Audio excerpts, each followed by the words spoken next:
Modern life is rubbish. That's the title of the second album that made Blur's career. Will Lee Rowley, the housing minister, also seize on his second opportunity? One thing's for sure, the agendas for our December board meetings and cabinet meetings are rubbish. We've got to look at a rent increase. Do we go for 7.7% as we're allowed to? Or do we instead opt for 6.7%, which was the uplift on welfare benefits? Neither of those options are palatable. Neither of them will fix the homes we have or do anything much to build new homes and get 130,000 children out of temporary accommodation.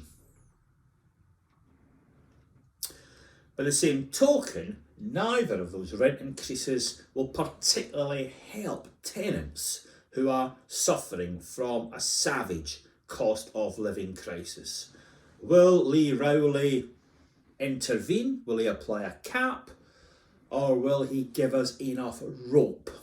Time will tell. We have undertaken a study. Our finance network has undertaken a study looking at the accounts of almost all the large housing associations. The latest quarterly survey of finances by the regulator paints a fairly grim picture.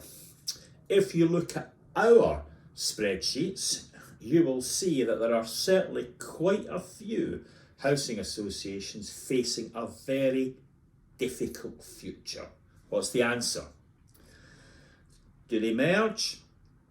Well, if you read some of these housing ombudsman reports on merged organisations, they make for grim reading in terms of the day-to-day services offered to residents. I get sent a lot of the material about mergers that are going through at the moment, and the promises to residents are vague. It's Hobson's choice. Lump it or leave it. Sooner or later, we will run out of big, strong housing associations to take over the weaker ones. What happens next? Do we go for private equity? Hardly covering itself in glory in the water industry. On Friday, I was with two great young people from the National Housing Federation. They were making the case for a long-term plan for housing. That's what they're going to be putting to Lee Rowley. I wish them all the best. In fact, I wish they have a lot more success than I ever had when it was my duty to push those long-term plans. But there is an opportunity here for Lee to leave a legacy, and I hope he pounces upon it. The prize is this: we're wasting £1 billion a year keeping people in temporary accommodation. We're patching up council estates and housing association properties where more fundamental need is required. We're going to be going back and back and back to these properties and wasting money, if truth be told. We do need a fundamental change. So Lee, please put the money in. I know there's not a huge amount at the moment, but this is what I would do. I would use these regulator of social housing inspections and the housing ombudsman's special investigations to work out who is doing well and who needs help in the sector.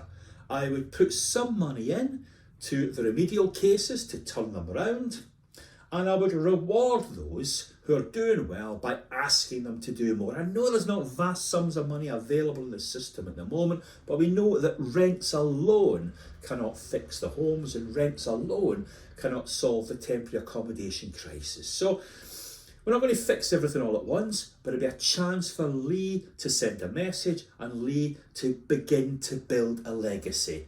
More than that, it'd be a sign of faith in the economic measures that Sunak and Hunt are proposing at the moment.